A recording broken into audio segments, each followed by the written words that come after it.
Hello everyone, welcome to the channel. Today we're going to try out Miya Might Break.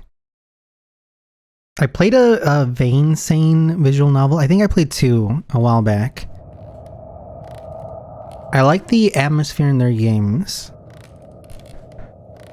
An unusual creaking sound echoes through the night on the outskirts of the city. This is the outskirts of the city? This is like even worse. Like clockwork, at a certain time of night, the creaks begin.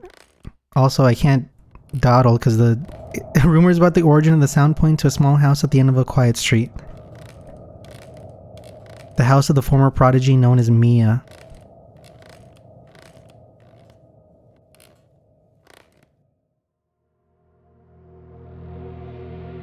The entrance.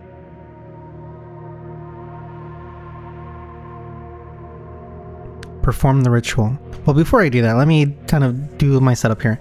So I played I think the first two Vein Sane visual novels. They had something to do with a mine. Now, from what I got from the Steam reviews, is that this is a lot shorter than the other ones, and it's a bit more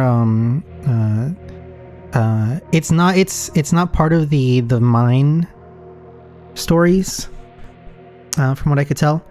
I think I might have gotten spoiled from one of the reviews, which kind of sucks, but we'll see. Let me perform the ritual.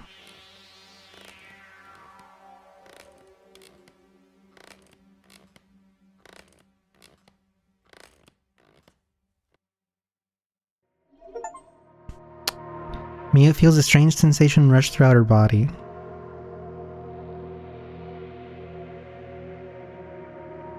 I want to actually, let me see if I can... Options. Toggle auto forward mode. I will not do auto forward just because I want to be able to read. Excuse me. Shut up. Okay, give me a second.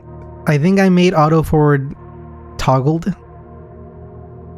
There we go. Miya, are you doing your little ritual again? I said shut up. I wanted to be able to read at my own pace, but I think I messed up. Miya, you're a champion, a genius. Everyone else gets to be normal, huh?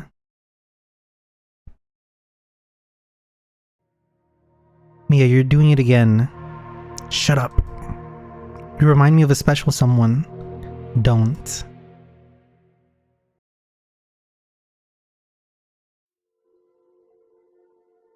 Miya, you've got talent. The world needs to see it. You really think so?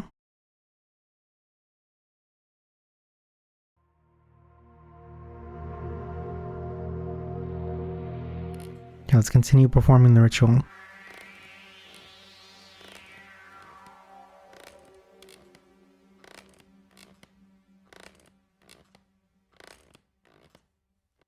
Somebody called the carpenter because those are some creaky ass floorboards. Miya's breathing steadies as she continues the ritual. Perform the ritual.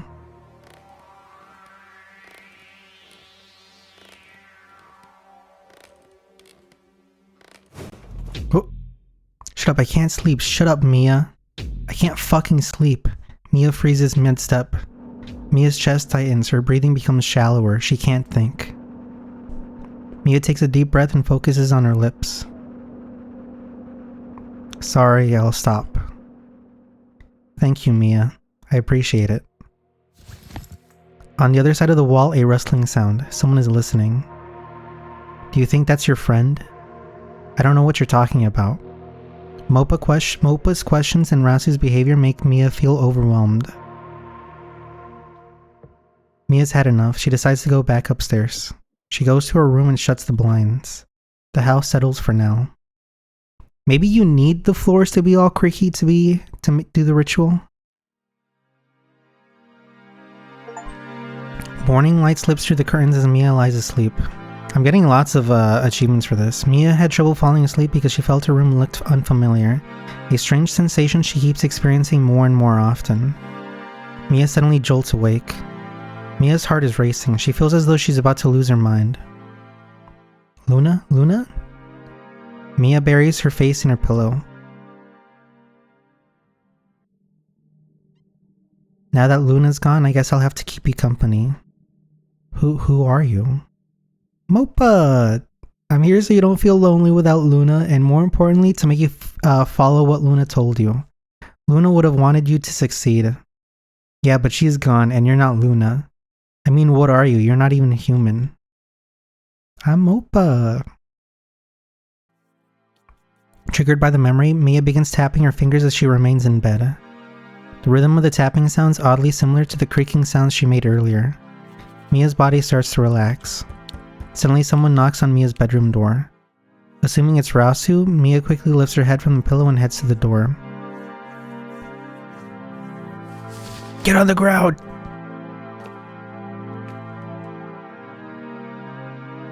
Miya? Miya slowly opens the door. The rumors about the noises are spreading fast, Miya. I can't protect you if you don't follow what I say. We're in a fragile position right now. I don't want to cause us any more grief than necessary. I mean, if somebody that looks like they came from the void told me that, I would definitely listen to them. You'll be safe with me, Miya. An orphanage isn't the place for your talents to shine. Miya stares downward. Miya, are you listening? I know you're strong. You wouldn't have survived if you weren't. Just don't do silly things, okay? Miya takes the stand. Bright lights and applause follow. The speaker hands her a trophy and a large check.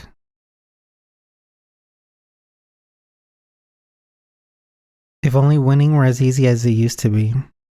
Damn, I say that every single day. Rasu lets Miya be and closes the door. Miya continues to stand in silence, staring at the ground. Miya, what are you doing? What are you going to do today? In my mind, Mopa has like a really annoying anime friend voice, like the little pets that they have, the little mascots. You've got the whole day ahead of you. You should do something productive. Miya starts tapping her fingers again.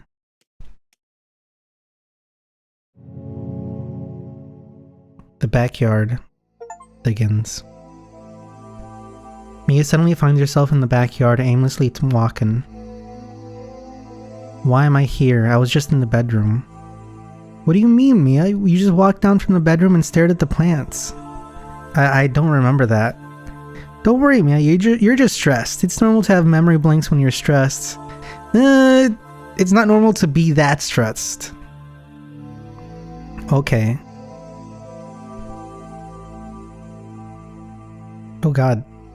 There's somebody looking at us, Mopa?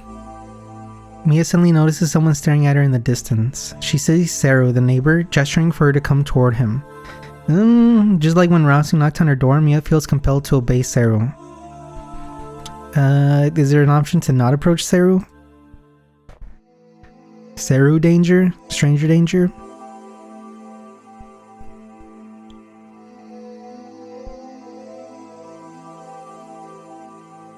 How's the digital snow, Saru?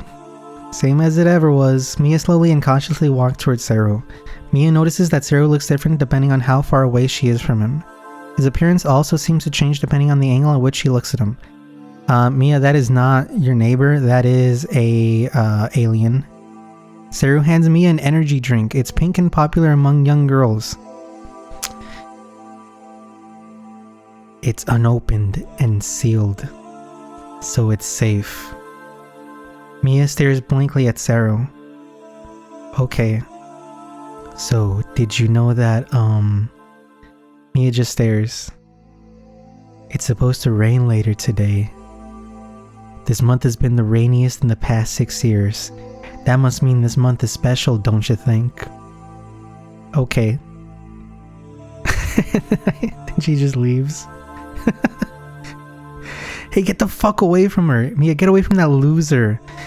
Miya's heart begins to race as she feels a cold sweat breaking out. Miya starts staring at the ground and walks backward toward the house.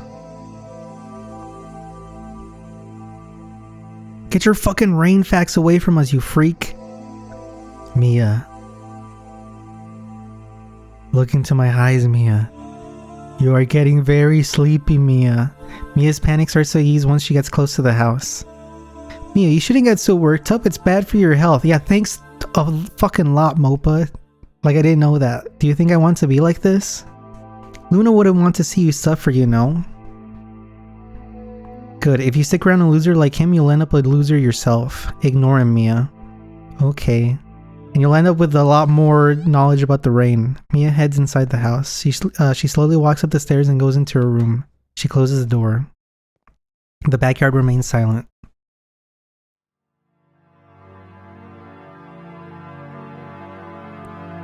This is the 5th loss in a row, Miya. What's going on? Miya, you know what might happen if you keep losing. Do you know what it means to lose? To lose everything? Miya jolts awake. As her heart races, she feels a deep existential dread in the pit of her stomach. I don't know why I couldn't say that word. Not again. Oh dear, Miya. Why do you put yourself through such torment? I told you before, do you think I want to be like this? You know, there's something you can do that will help. No, he'll hear me. As the minutes go by, Miya becomes more and more anxious. I can't. Miya's hands start shaking. This is no way to live, Miya. Just do what you want to do. Finish it all off. I was gonna be on Mopa's side until he said finish it all off. What exactly are we finishing off? The entrance. Again, I don't remember walking down the stairs. Miya, you need to do what you need to do. Otherwise, you're going to be tormented like this forever.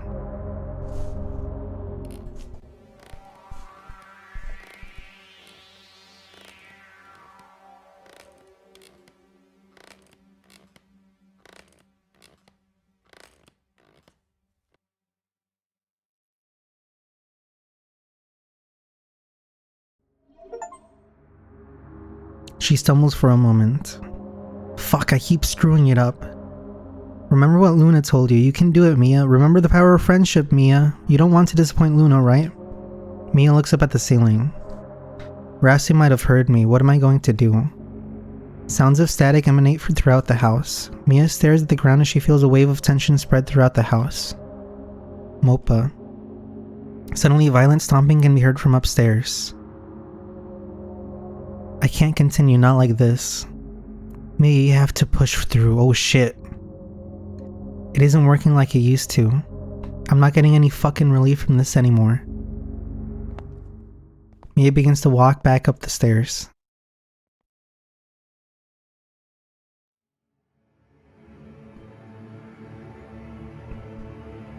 As Miya reaches the top of the stairs, she notices the corridor to Rasu's room. Miya feels a sense of dread and danger as she looks at Rasu's door. Yet she can't make her way back to her bedroom. She keeps staring at Rasu's door. Unusual sounds, vibrations, and energy emanate from Rasu's room. Miya's breathing slows and she stares at like a zombie down the corridor. Rasu, Luna. Miya's vision starts to blur and fragment. Miya, snap out of it! Suddenly the door opens and Rasu rushes up to Miya. He stares down at her. What are you doing? I was... Miya, listen closely to me. I'm concerned about you, really concerned. Rasu brings his head closer to Miya. You haven't been the same since you started losing. We all know that. That's what worries me, Miya. Are you going to continue falling? I want us to be strong like before. Remember how things used to be so great? Back when you weren't such a loser? I'm just... I said, do you remember how things used to be great? Yes. In the backyard, a subtle rustling can be heard. Someone is watching, someone is listening. Miya catches a glimpse. It's Seru, but he looks a bit different than usual. His eyes are wide open as if he's shocked, yet at the same time the rest of his face looks excited. Miya, you need to get the fuck out of this place. Miya, have you been listening to what I've been saying?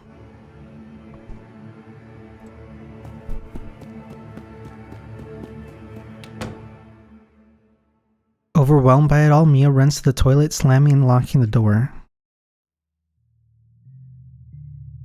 That's probably...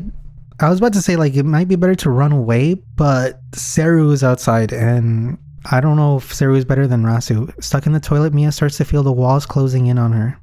With each passing minute, it feels as though the toilet is going to collapse, and she'll fall into a void she can't escape.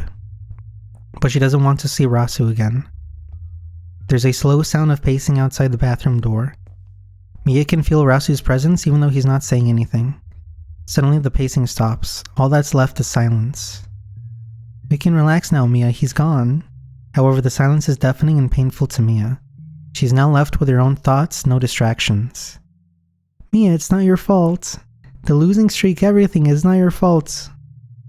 How could it be anyone's fault but mine? I try so hard, Mopa, I really do. Or should I say I tried? I'm not doing anything anymore.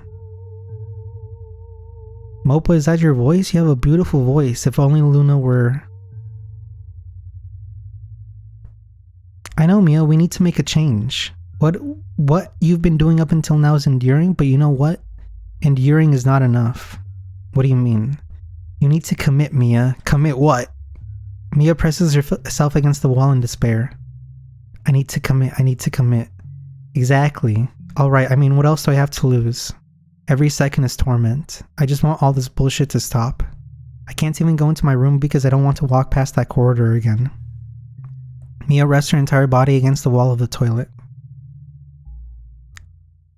Out of pure exhaustion, she slowly drifts to sleep. Miya awakens not in the bathroom but in the backyard. Miya has no recollection of how she got from the bathroom to the backyard. She finds herself pacing around like before. Again, I must be going crazy. You've been going through a lot, it's normal. I don't want to come here though, what am I doing in the backyard? Under the circumstances, I'm surprised you're not blacking out more. I think you're a lot stronger than you realize, Miya. Luna would have agreed. Get you a friend who's like Mopa. Miya begins to zone out, ignoring Mopa's explanations. Suddenly, she senses something in the backyard. Oh god, it's fucking Saru again. Saru slowly appears from the shadow and grins at Miya. He once again gestures for Miya to come closer. Can we not? I guess we gotta go to Saru. We gotta learn about his rain facts again.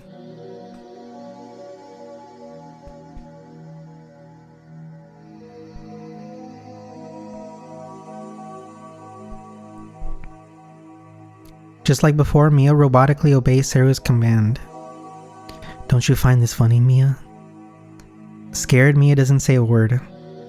Yet again we meet. We keep running into each other, probably because we're neighbors. Miya stares back without any expression. It's all starting to make sense. Miya's fear causes her to freeze in front of Saru. She can't say a word, she can't move her face, she remains emotionless. The weather, our meetings, it reminds me of a theory in physics first described in 1789. Saru begins a monologue about complex topics such as physics, patterns, and timing. Yeah, talk about physics, that'll really impress her. Miya stands and stares. Eventually Saru stops and stares back at Miya. They stare at each other, saying nothing for approximately 15 seconds. For Saru, for the kind of person that Saru is, that's a lot. Then suddenly Saru begins to grin. I understand, Miya. You don't need to say it out loud. I get it, Miya. I understand completely. Don't you worry. Miya starts making sounds with her fingers as she struggles to cope with the anxiety Saru is causing her to feel. The disjointed sounds of her fingers cause Saru to concentrate for a moment. Miya's breathing grows louder. Oh, so that's what you really meant. Okay, you don't have to spoon feed me anymore, Miya.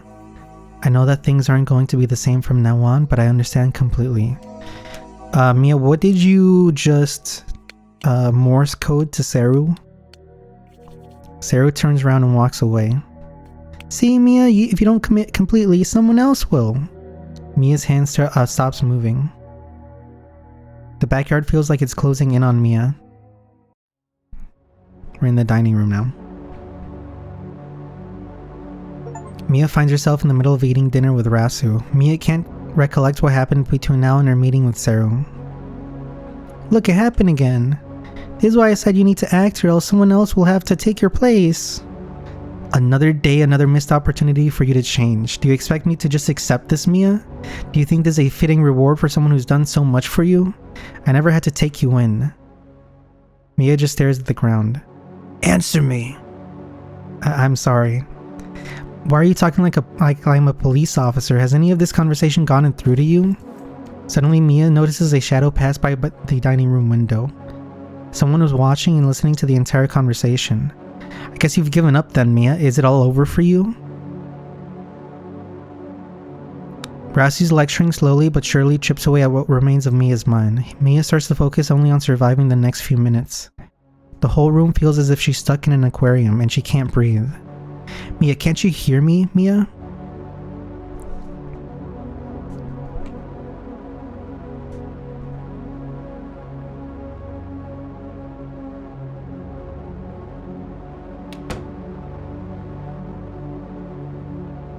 Suddenly, as if she were about to die from a lack of oxygen, Miya dashes up the stairs. She goes into the toilet, slamming and locking the door. You know what? I need to take off the... How do I take off the Steam notifications things? Because they're kind of ruining the mood. Alright, there we go. Time feels compressed as Miya slouches in the toilet.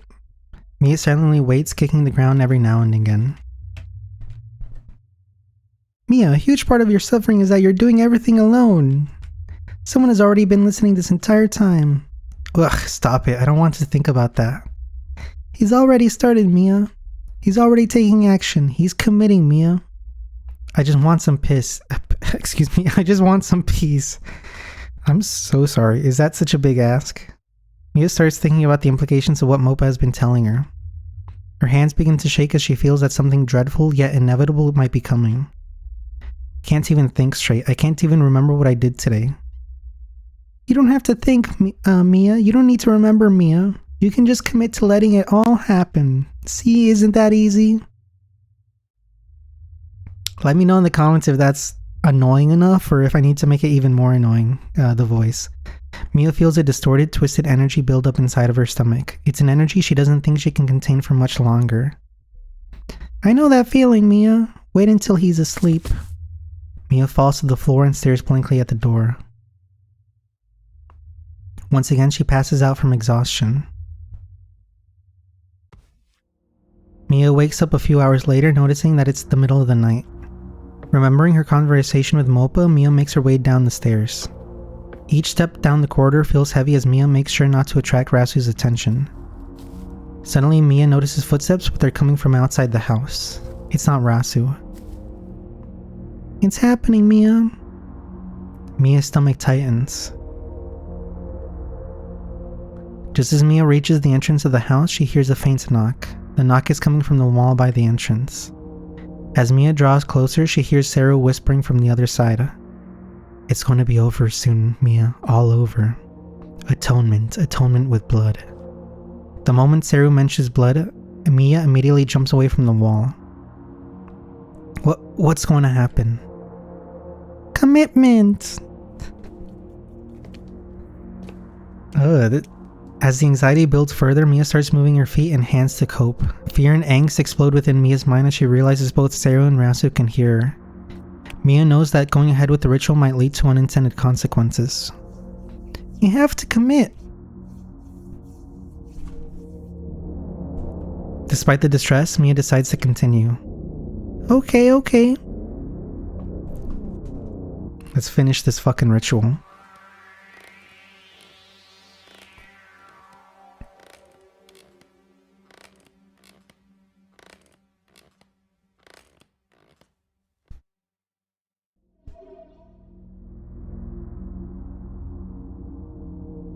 Miya realizes that the extreme angst and dread building in the pit of her stomach is increasing. Miya realizes that the ritual is causing these feelings to intensify. Miya finally understands the end goal of the ritual.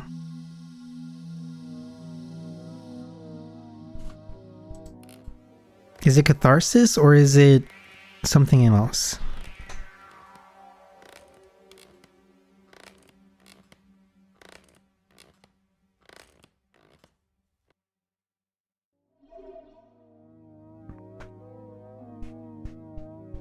Miya continues the ritual, but with each repetition she feels her dread accumulate. The walls are closing in on Miya.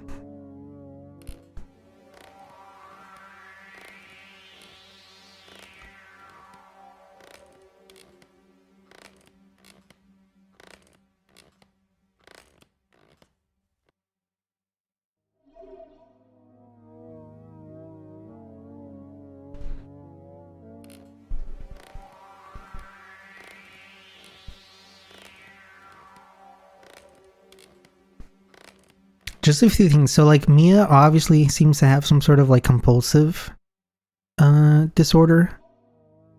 Probably caused by trauma. She, like, this game says that she used to be a prodigy, right? And then she started losing, according to Rasu. And that kind of guilt, that shame probably led her to having this mental state. And this ritual might just be like a way for her to calm down, but it seems maybe that she's building up to something instead. After a few more repetitions, Miya realizes that she can't stop. The ritual causes her body to move automatically, as if she's in a bad dream.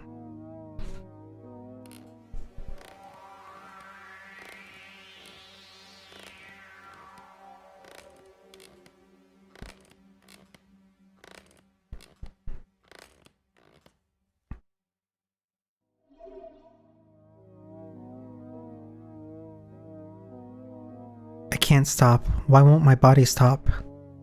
That's right, Miya, there's no turning back now. I love how weird Mopa looks like. Mopa's appearance changes. Miya, keep going. That's what I want you to do. Luna? Mopa, what are you doing? Why are you impersonating Luna?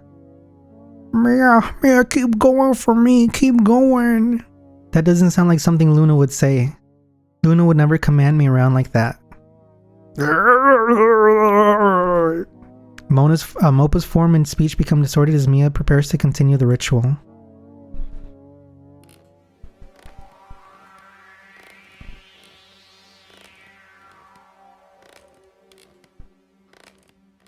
This is like Made in Abyss, but Mopa in Abyss.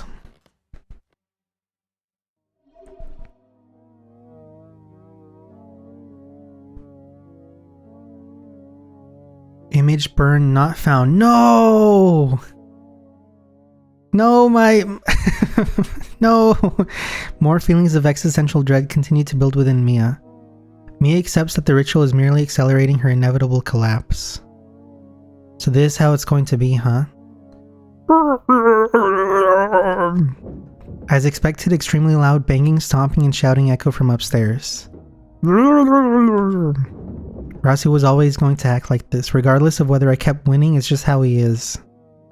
The moment Miya accepts the inevitability of Rasu's behavior and Seru's delusions, she takes a deep breath as the pit of her stomach loosens.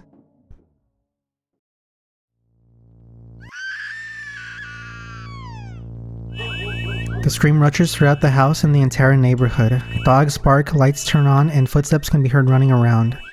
Before she can feel any relief from her scream, Miya immediately senses grave danger. Miya immediately runs toward the balcony for safety.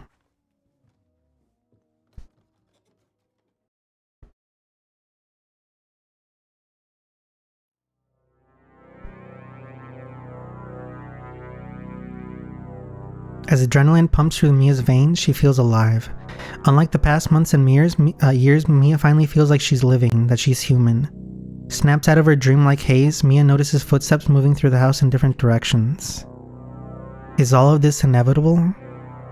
Miya glimpses Seru from the corner of her eye. He's holding a knife. He's heading inside the house. Miya, you won't have to suffer like me. Miya, you don't need to suffer like me. Miya is at a loss for words. By instinct, she crouches on the balcony, hoping nobody finds her. On the other end of the balcony is Rasu's room. Miya notices that Rasu isn't in his room. Where the fuck is he? Fully committing. Miya realizes that she was merely delaying fate by keeping quiet. The ritual and the stream were just revealing what lay beneath everything. Every single action until now was building up to this very moment. Mopa, Luna, what is all of this supposed to mean? Nobody responds. Where did you go? Nobody responds.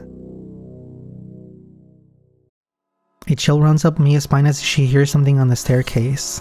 Loud and unusual sounds begin to occur. Miya goes back to her room as slowly and quietly as possible. She slowly peeks out of her door and onto the staircase. What the fuck are you doing?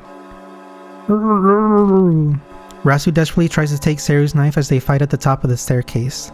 Seeing such violence causes Miya to freeze. She stares blankly at the ground when suddenly...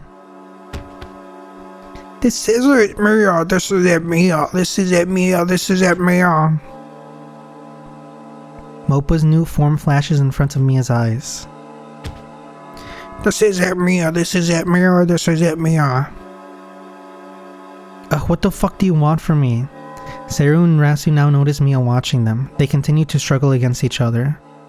Look at those cavemen go. This is it, Miya. This is it, Miya. This is it, Miya. Shut the fuck up. Miya crouches down and starts banging her fists against the ground.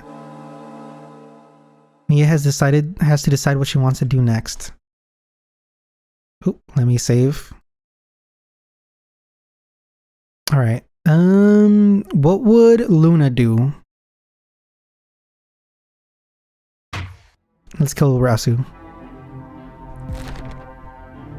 I commit. Miya rushes up to Rasu and latches onto one of his arms. Rasu can no longer effectively repel Seru because of Miya. Do it! Seru, his arms now free, looks at Miya with understanding. He then lunges at Rasu's chest with his knife. Blood gushes from Rasu's chest as Seru slashes multiple large arteries. Miya feels Rasu's body go limp within seconds. Within a minute, Rasu's lifeless body falls to the ground. For a few minutes, Miya and Seru stand in complete silence. They stare at Rasu's dead body.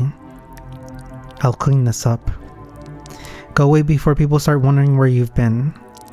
Yes, of course. Seru calmly goes down the stairs, leaves through the front entrance, and goes home.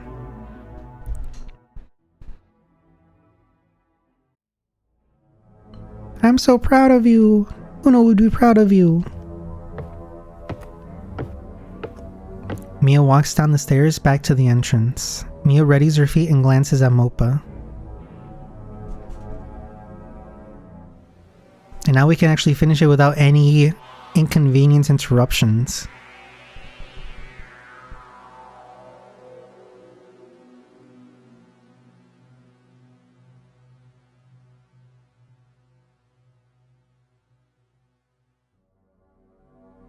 The ritual continues.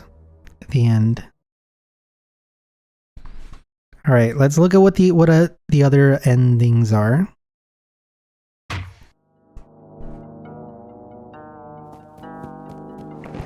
Miya rushes up to Seru and tries to grab the knife from his hands. What are you doing? Miya's help allows Rasu to gain the upper hand for a moment as he punches Seru in the face. Kill him, Rasu, kill him! Rasu tries to grab Seru by the throat. Kill the fucking loser. I'll kill you. You liar, you betrayer! Seru bites Rasu's arm, causing him to flinch. He immediately stabs Rasu in the neck. Seru notices that Miya is still clinging to his arm. Seru immediately stabs Miya in the neck. Blood gushes from both Miya's and Rasu's neck as Seru looks on with glee. Rasu collapses on the stairs. Miya falls to her knees. This wasn't how it was supposed to end, Miya. What have you done? Moppa begins to fade away. No, not Moppa! Moppa vanishes and so does Miya as she lies dead at the top of the staircase. Behind her is Rasu's dead body. Seru immediately runs out of the house. However, he is quickly apprehended by police. Rasu called the police immediately once he realized Seru had a knife.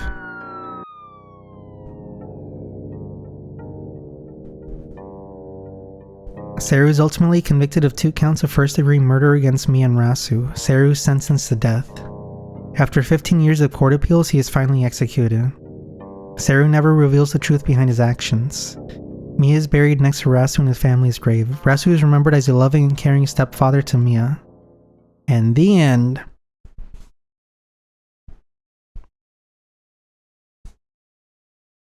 Alright, let's see. This should be the actual end.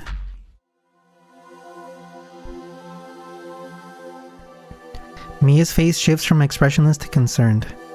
Miya. Miya runs up to Seru and Rasu and tries to pull them apart. Stop, this isn't what I want. Just please fucking stop this. All I wanted to do was just finish my ritual. Rasu's grip loosens on Seru. Fuck. However, Seru immediately slashes Rasu's arm multiple times with his knife. Rasu drops to the floor as his arm becomes covered in blood. Fine, is that enough? Miya latches onto Seru's arm, trying to make him drop the knife. Miya? Seru drops the knife. Rasu stumbles and crawls to a corner. Although covered in blood, no major arteries appear to be hit. Suddenly, sirens can be heard in the distance. It becomes clear that Rasu called the authorities as soon as he saw Seru enter the house with a knife. Seru falls to the ground and begins weeping. Miya runs back into her room and slams the door. Within a minute or two, police officers and medical personnel make their way through the house.